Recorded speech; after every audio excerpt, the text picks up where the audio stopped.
Elon Musk, CEO of Tesla Motors, has an estimated net worth of $247 billion. Can you even conceive of what $1 billion is? I imagine many of us would have difficulty knowing what to do with even $100 million, let alone billions. And yet, have either of these billionaires been satisfied? Do they hit the $1 billion mark and go, all right, I got enough money.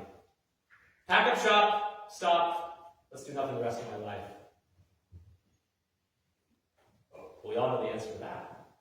Of course they don't. Isn't it interesting that the more money we amass, the more ambitious they become to consume? Their thirst for wealth increases the more money they make. And no matter how big their companies become, they incessantly strive for bigger profit margins, more employees, more efficiency, more sales. Like a dehydrated man lost in the desert. Their thirst is unquenchable, and their lives become consumed with excess. The author of our Old Testament text was King Solomon, the son of David. I'm sure many of you have heard of King Solomon, but I love his story so much. It's fascinating. And it's going to give us some information about our Old Testament text. That when King Solomon was first put on the throne, the Lord appeared to him in a dream. This could be a bit of a paraphrase because the passage is a little long, but the gist will be there. So the Lord appears to him in a dream, and he says, Solomon, ask anything of me, and I will give it to you.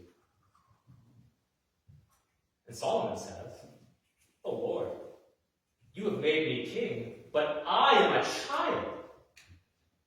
I don't know how to be a king. No less for a people as great as Israel who can't even be numbered. So this is what he asks for.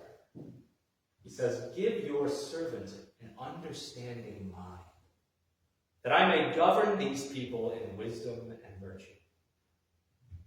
And the Lord did it. He gave Solomon so much wisdom that his wisdom became famous over the world. There was never a man before Solomon as wise as he was, and there was never a man afterwards. But that doesn't stop there.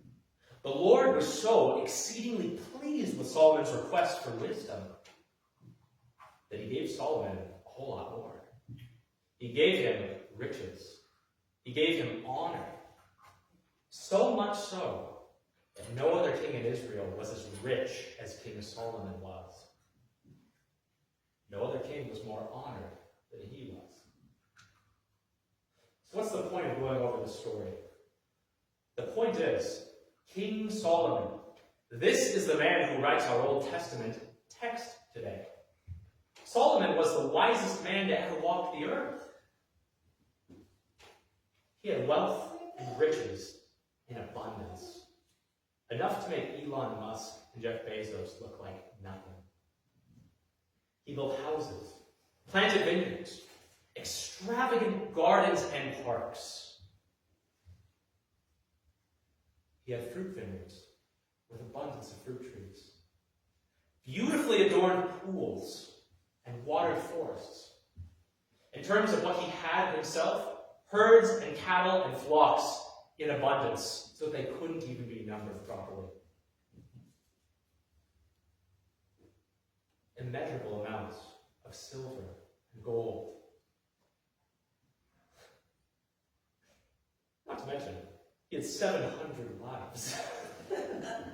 300 concubines! The man was living in excess. Solomon himself sums it up.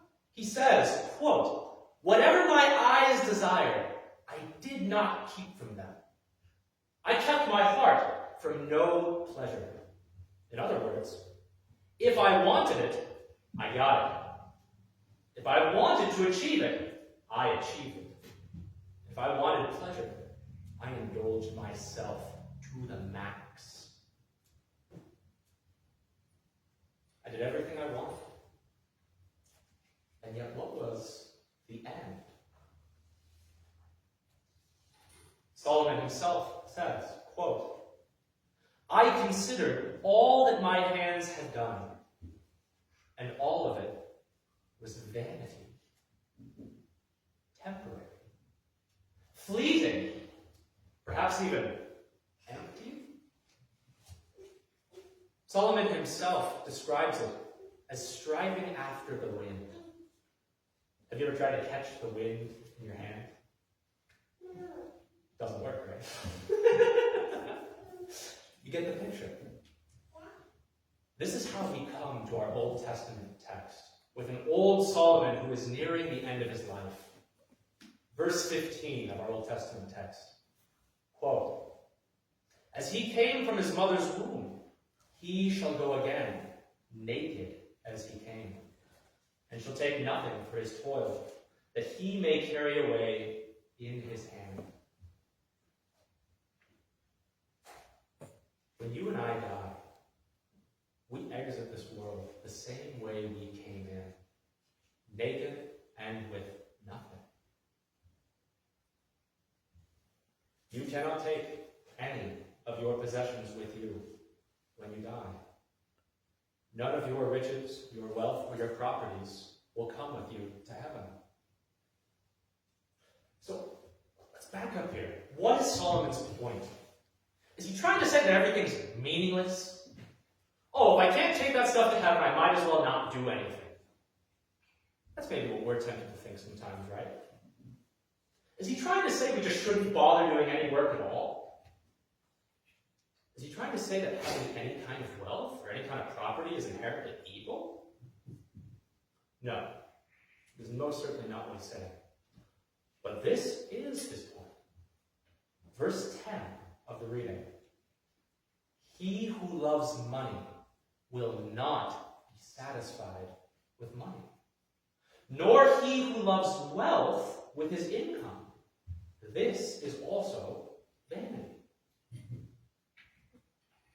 Money, riches, properties